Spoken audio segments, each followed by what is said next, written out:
오늘의 주제는 2019년 1월 15일에 개정된 노동법에 대해서 한번 알아보도록 하겠습니다. 기존에도 한번 이 내용을 다뤄보았지만 2달 이후에 이 부분이 실질적으로 적용되는 부분이 있었기 때문에 오늘 한 번 더 확인하는 차원에서 만들어 보았습니다. 날짜는 기준으로 7월 16일 이후에 과태료 500만 원이 부과되는 그런 노동법 이슈입니다. 취업규칙 변경과 신고에 관한 부분이 포함되어 있고, 전체적인 내용에는 AG 미래전략이 바라보고 있는 이 부분에 대해서 좀 더 심도 있게 살펴보도록 하겠습니다.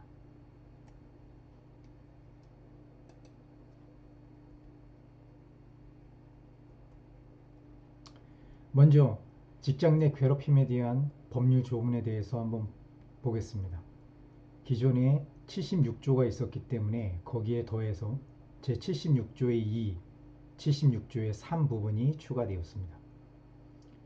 76조의 2는 직장 내 괴롭힘의 금지에 대한 부분이고, 76조의 3은 직장 내 괴롭힘 발생 시 조치 사항입니다. 이 내용은 2019년 1월 15일에 추가되었지만 실질적인 시행은 2019년 7월 16일부터 시행이기 때문에 그 전에 반드시 이 내용을 취업규칙에 반영을 하고, 그리고 취업규칙을 노동관청에 신고를 해야 되는 부분까지 해야 된다라는 부분입니다. 이 부분은 굉장히 강력한 벌칙 규정이 있는데, 첫째로 76조 3의 제6항에 신고한 근로자 및 피해 근로자 등에게 해고나 그 밖에 불리한 처우를 하였을 때는 3년 이하의 징역 또는 3천만 원 이하의 벌금이 과해진다는 것입니다. 또한 취업규칙에 대한 부분이 변경되고 이 부분이 반영된 취업규칙을 신고를 해야 되는데, 그 부분도 또 안 되었을 때는 500만 원 이하의 과태료가 물려진다는 것입니다. 이 부분은 굉장히 강력하기 때문에 반드시 기업에서는 이 부분을 명심해야 될 것입니다. 그리고 76조 3의 직장 내 괴롭힘 발생 시 조치 사항을 대략적으로 본다면, 여기에서의 핵심은 피해 근로자가 어떤 식의 조치를 원하는가가 핵심 포인트입니다.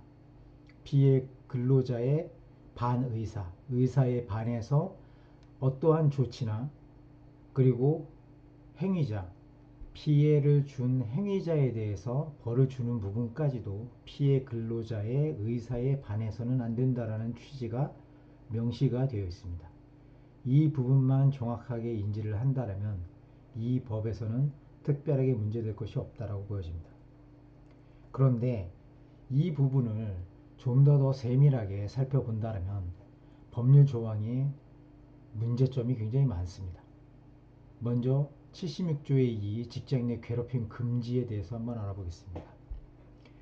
사용자 또는 근로자는, 그래서 이 부분에는 기존에는 갑질이라 해서 사용자 갑질 이런 부분이 많이 다루어졌지만, 태움이라든지 직장 내 같은 동료에 의해서, 아니면은 직장의 선배, 상사 이런 근로자에 의한 괴롭힘이 최근에 많이 발생한 것이 있었습니다. 그래서 정부에서는 사용자뿐만 아니라 근로자 간에도 직장 내 괴롭힘을 금지해야 되겠다라는 취지로 이 법을 만들게 되었습니다. 그래서 기존에는 사용자라는 측면만 강조되었지만 이번에는 근로자 부분도 들어갔다는 것, 이 부분을 명심해야 될 것 같습니다. 사용자 또는 근로자는 직장에서의 지위, 관계 등의 우위를 위하여 이용하여 업무상 적정 범위를 넘어 다른 근로자에게 신체적, 정신적 고통을 주거나 근무 환경을 악화시키는 행위를 직장 내 괴롭힘이라고 말하고 있습니다. 그런데 여기에서 직장 내 괴롭힘을 어떻게 처리할 것인가, 그게 73조의 3 직장 내 괴롭힘 발생 시 조치에 구체적으로 나와 있는데, 1항에서부터 문제가 있습니다. 누구든지 직장 내 괴롭힘 발생 사실을 알게 된 경우, 인지를 하게 되면 이 사실을 사용자에게 신고하게 되어 있습니다. 사용자.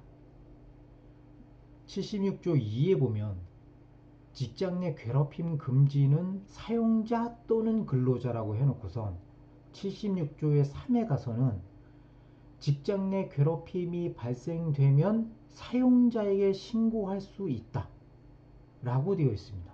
이 부분이 굉장히 모순적이지 않습니까? 사용자나 근로자의 괴롭힘에 대해서 금지하는 법을 만들었는데 그 법이 사용자에게 신고를 해라 라는 부분입니다. 또한 그 부분을 인지하였다 하더라도 인지한 자가 신고를 할 수 있다야. 신고를 해야 되는 것이 아니라 신고를 할 수 있다라는 것입니다. 그렇게 본다면 신고를 하는 사람은 당연히 그 내용에 대해서 구체적이고 아니면은 그 이후에 어떤 일이 발생할지 모르지만 신고를 할 것인가 라는 부분을 본다면 과연 그게 가능할까? 그리고 이 부분은 굉장히 선량하고 정말 도덕적이고 정말 자기를 희생해서 누군가를 보호해 줘야 되겠다라는 정말 간절함이 있는 그런 소수의 사람들만이 해당되지 않을까라는 생각을 해봅니다. 정말 윤리교과서에 나올 법한 법률 조항이죠. 저는 전형적인 탁상공론이라고 보여집니다. 전혀 실효성이 없는 거죠. 2항에 보면 사용자는 제1항에 따른 신고를 접수하거나 직장 내 괴롭힘 발생 사실을 인지한 경우 지체 없이 그 사실 확인을 위한 조사를 실시해야 한다. 3항 사용자는 제2항에 따른 조사 기간 동안 직장 내 괴롭힘과 관련하여 피해를 입은 근로자는 피해를 입었다라고 주장하는 근로자를 보호하기 위하여 필요한 경우 피해 근로자들에 대한 근무 장소 변경, 유급 휴가 명령, 적절한 조치를 해야 된다.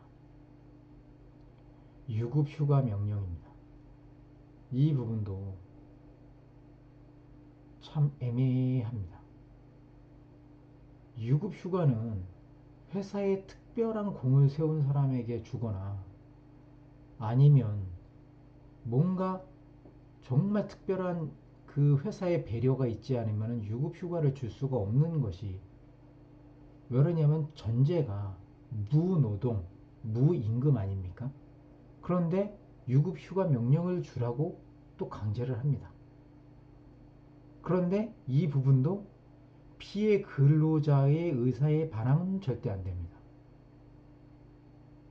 그러니까 법이 무엇인가를 강제하는 것처럼 보이지만 실질적으로는 강제하는 것이 전혀 아닌 애매모호한 법이 되었다라고 보여집니다.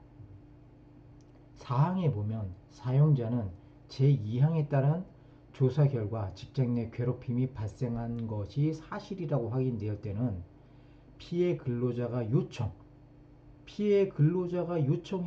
때만 근무 장소의 변경, 배치 전환, 유급 휴가 명령 등 적절한 조치를 해야 됩니다.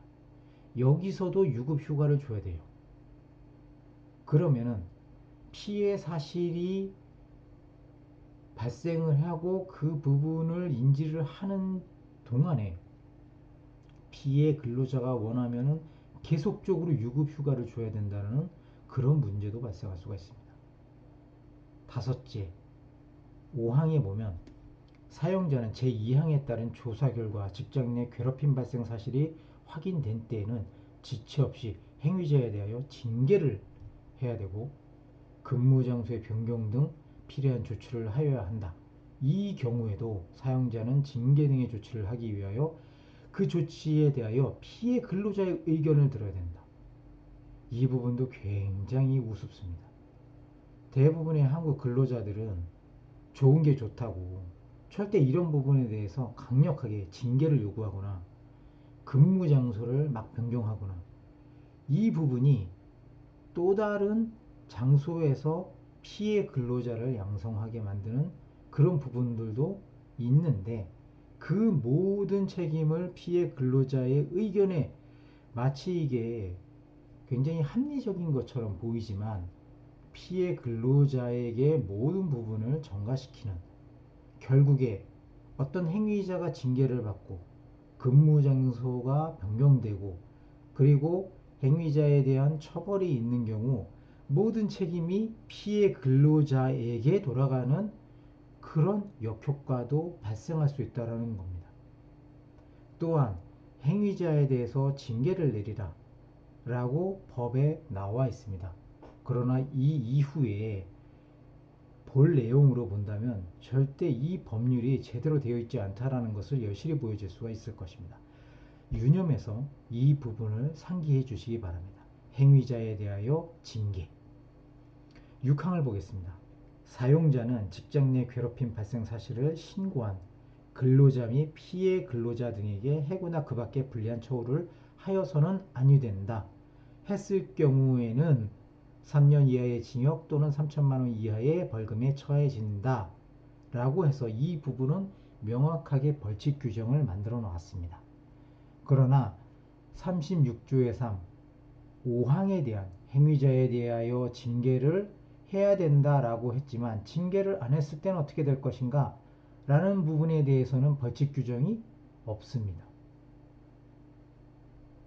제가 확인을 많이 해봤는데 이 부분을 또 교묘하게 어떻게 처리할 수 있는 방법을 만들어 냈는지는 모르겠지만 일단 근로기준법의 벌칙 규정에는 이 5항을 어겼을 때에 대한 구체적인 벌칙 규정은 없었다는 것입니다. 그러면서 이 부분의 취업 규칙을 변경하게 했습니다. 어떤 식으로 변경을 하느냐? 직장 내 괴롭힘에 대한 절차라든지 이런 부분들은 상세하게 당연히 취업 규칙에 들어가야 되는데 가장 핵심적인 부분이 징계 부분입니다. 그래서 이 예시 부분이 나오게 되는데 그 전에 징계 부분에 대한 부분은 생략을 하고 나머지 부분이 어떤 식으로 추가됐느냐, 직장 내 괴롭힘 행위자 그리고 기타 이에 준하는 행위로 직장 질서를 문란하게 한 자에 대해서 징계를 내리게 되어 있습니다. 기존에 있는 징계 사유에 직장 괴롭힘 행위를 추가해라 라고 했고 법에도 분명히 그런 식으로 나와 있습니다. 그런데 중요한 것은 이 직장 내 괴롭힘 행위에 따른 취업 규칙이 변경되려면 근로조건의 불이익 변경이기 때문에 근로자 과반수로 조직된 노조 또는 근로자 과반수의 동의가 필요합니다. 그럼 동의를 안 하면 변경을 못합니까? 네, 못합니다. 그럼 이게 무슨 의미가 있습니까? 그리고 7월 16일까지 취업 규칙을 변경하고 그리고 그것을 신고를 해야 되는데 그 전까지 근로자나 노조가 이 부분에 대해서 협조를 안 해줬을 땐 어떻게 할 것인가에 대한 구체적인 부분이 없습니다. 어떻게 하라는 것인지요. 그러나 그럼에도 불구하고 사업주는 꼭 해야 될 것이 2019년 7월 16일 이전까지 취업 규칙을 변경하고 신고를 해야 됩니다. 왜냐? 과태료가 500만 원 이하에 처해지기 때문입니다. 바로 노동원청에서 나와서 취업규칙을 변경했는지 안 했는지 다 확인을 하기에는 어려울 것입니다. 대한민국에 존재하는 10인 이상 기업이 어마어마하게 많기 때문에 그 기업들이 다 여기에 해당되는데 이 부분을 일일이 다 체크를 해서 과태료를 물린다는 것도 엄청난 일이죠. 아무튼 법에는 그렇게 나와 있기 때문에 과태료를 안 물기 위해서는 10인 이상 사업자는 무조건 신고를 해야 됩니다. 그런데 행위자 징계 조항에 대해서 이 부분이 분명히 법에도 나와 있지만 이 부분에 대해서 위배를 했을 때 벌칙이 없습니다. 한마디로 권고사항이죠. 해라. 안 하면 말고 라는 조항이 있는 겁니다. 그러면 이 법이 실질적으로 무엇을 위해서 만들어졌는가 라는 부분에서 굉장히 의아한 생각이 듭니다. 사용자와 근로자의 직장 내 괴롭힘에 대해서 사용자에게 모든 신고를 하게 돼 있고, 징계에 대해서는 특별히 위반을 해도 벌칙이 없고, 그러면서도 모든 상황에 대해서는 다 피해자의 의사를 물어봐서 처벌을 할 것인지 아니면은 그 사람에 대해서 어떻게 할 것인지 하나하나 다 물어봐서 처리를 해야 결국에는 문제는 더 크게 그리고 더 많이 일으켰는데, 정작 이 법으로 인해서 국가가 원하는 방향이 무엇인가에 대한 정체성에 대해서 한번 묻고 싶습니다. 왜 이런 법을 만들 수밖에 없는지, 이 법이 과연 존재할 필요성이 있는가에 대해서 깊이 생각을 해 보아야 될 필요가 있습니다. 말씀드렸듯이 취업규칙 변경에 대해서는 근로자 과반수 또는 노조의 동의가 반드시 필요합니다. 근로자 동의가 없으면 취업규칙 변경이 불가능하고, 그렇게 되면 회사는 법을 위반해야 되고 과태료를 물어야 됩니다. 근로기준법 준수를 위해서 근로자 동의 없이 취업규칙 변경하면 이것도 또 법 위반입니다. 이렇게 사업자, 사업주가 이것도 할 수 없고 저것도 할 수 없는 상황을 이 법에서 그냥 보여주고 있습니다. 과연 이런 법이 과연 정당한 법 집행과 그리고 국가의 안정적인 법 집행을 위해서 만들어진 법인가라고 의심할 만한 내용입니다. 그럼 회사는 어떻게 해야 되는가? 용두삼이라도 이런 전략을 사용하면은 이 모든 부분에서 해결할 수 있는 방법은 한 가지입니다. 징계 절차를 제외한 부분으로 취업 규칙을 변경하면 됩니다. 근로기준법도 충족하고 근로자의 동의도 필요 없어 이해 충돌이 없습니다. 단 문제점은 이 내용을 다 만드는 것이 시간 낭비라는 것입니다. 아무런 의미 없이 법에서 만들어졌으니까 그 내용을 충족하기 위해서 어쩔 수 없이 이런 내용을 해야 되는데, 이게 다 미친 짓이라는 거죠. 헛짓거리입니다. 그리고 또한 이 내용을 절차대로 만들었고 이 부분대로 절차대로 다 갔더니 나중에는 처벌도 없고 아무런 변함이 없다. 그럼 피해자, 행위자 모두 참 이 내용이 우스울 것입니다. 왜 이런 법을 복잡하게 만들어 가지고 위원회도 만들고 그리고 위원회에서 판결을 내리고 뭘 했는데 징계는 할 수 없어. 이런 부분입니다. 저는 이 부분이 근로자 간의 위화감과 자괴감을 만들지 않을까라는 우려를 하고 있습니다. 이 부분을 보면서 저는 이런 생각을 해봤습니다. 혹시 이 내용이 우리가 TV상에서 자주 보고 있던 비상구를 이용한 탈출을 하려다 낙상해서 사고를 당하고 그 사고로 인해서 생명이 끊어지는 그런 상황과 매우 유사하다라는 생각을 해봤습니다. 비상구는 정말 위급할 때 그 비상구를 통해서 안전하게 탈출을 하라는 의미로 만들어 놓은 곳이고, 그러기 때문에 누구나 눈에 잘 띄는 그런 표식을 해 놓은 것이 비상구입니다. 그래서 비상구를 믿고 문을 열어 젖혔는데 거기가 낭떠러지였습니다.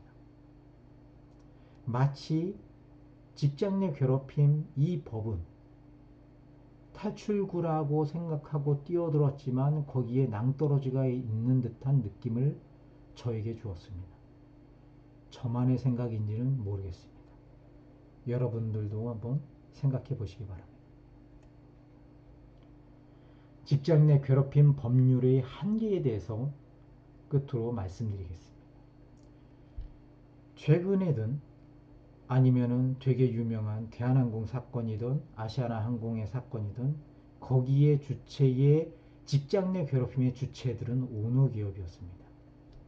또한 한국의 절대 다수의 기업이 오너 기업입니다. 오너 기업은 어떤 기업이냐?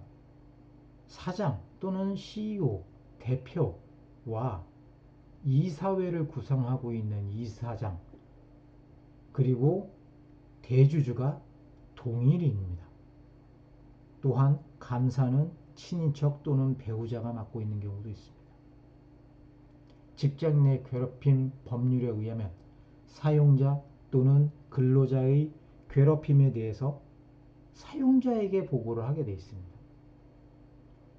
만약에 사용자가 그 문제의 괴롭힘의 당사자인 경우는 감사가 조사를 하고 이사회에 보고하게 되어 있습니다.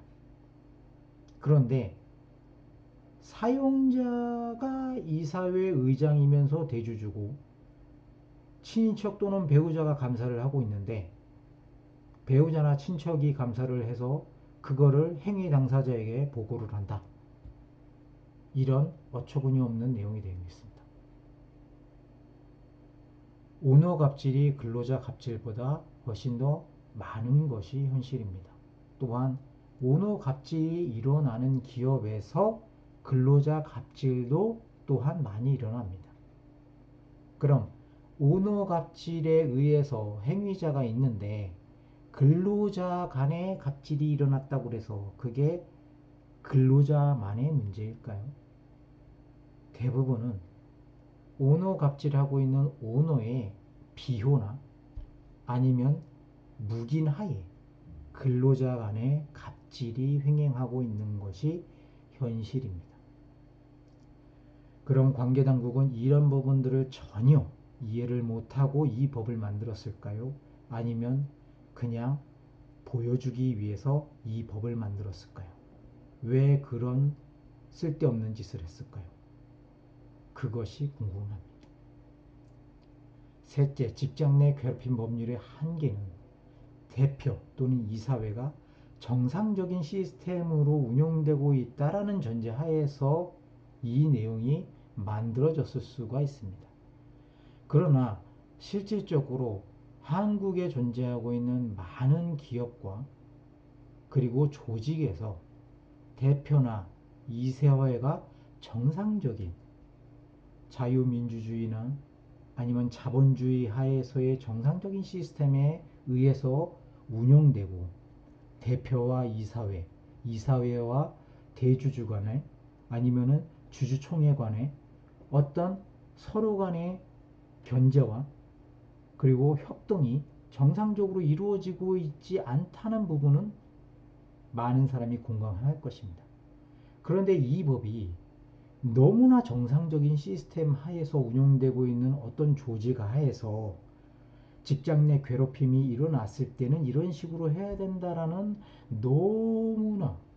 너무나 이상적인 꿈처럼 이상적인 조직 하에서의 문제를 전제로 하고 있지 않은가라고 생각이 듭니다.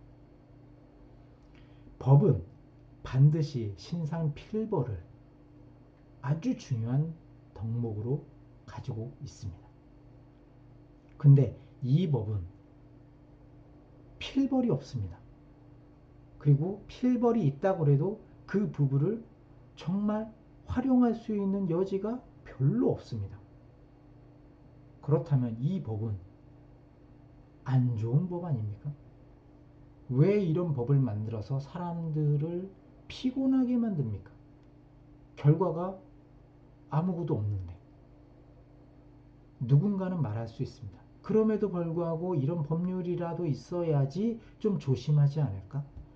처음엔 조심할 수 있지만 결국에는 이런 아무런 빈 껍질만 있는 법률이 양산됨으로 인해서 정상적으로 생활을 해야 되는 사람들만 더 피곤하게 만드는 것은 아닌가라는 생각이 듭니다. 법꾸라지를 양성하고 또한 법 위에 군림하는 사람들을 만들어내는 역효과를 생산하게 된다는 것이죠. 신상 필벌은 법률에 있어서 가장 중요한 부분입니다. 그런데 이 직장 내 괴롭힘 법률에는 근로자와 합의를 해서 모든 것을 결정해야 된다는 정말 법으로서는 아무 의미 없는 행위들을 하고 있습니다. 가령 근로자가 괴롭힘 가해자인 경우는 근로자가 징계를 회피할 수 있는 방법을 열어놓았습니다. 왜? 취업규칙의 징계 규정에 근로자의 과반수 이상 노조가 이 부분에 대해서 노조의 대표가 이 부분에 대해서 사용자와 합의를 해서 징계 규정을 집어넣어야 되는데 현재 근로자가 괴롭힘의 가해자가 있는데 이 부분에 대해서 오케이 하겠습니까? 저라면 안 하겠습니다. 왜 내 손해나는 짓을 하겠습니까? 또한 사용자가 괴롭힘 가해자인 경우 사용자는 징계로 회피하기 위해서 굳이 이 부분에 대해서 근로자들에게 이 부분을 해야 되겠다 라고 말 안 합니다. 그러므로 이 부분에서 취업규칙의 징계 부분은 사실 아무런 의미가 없습니다. 법률에서도 처벌 조항이 없습니다. 그럼 취업규칙을 변경할 필요도 없고 그 부분을 지키지 않는다고 해서 법에서 처벌도 안 합니다. 결론을 말씀드리면 문제 사용자와 근로자가 근무하는 회사의 징계는 처음부터 실현 불가능한 그런 법이라는 것입니다. 감사합니다.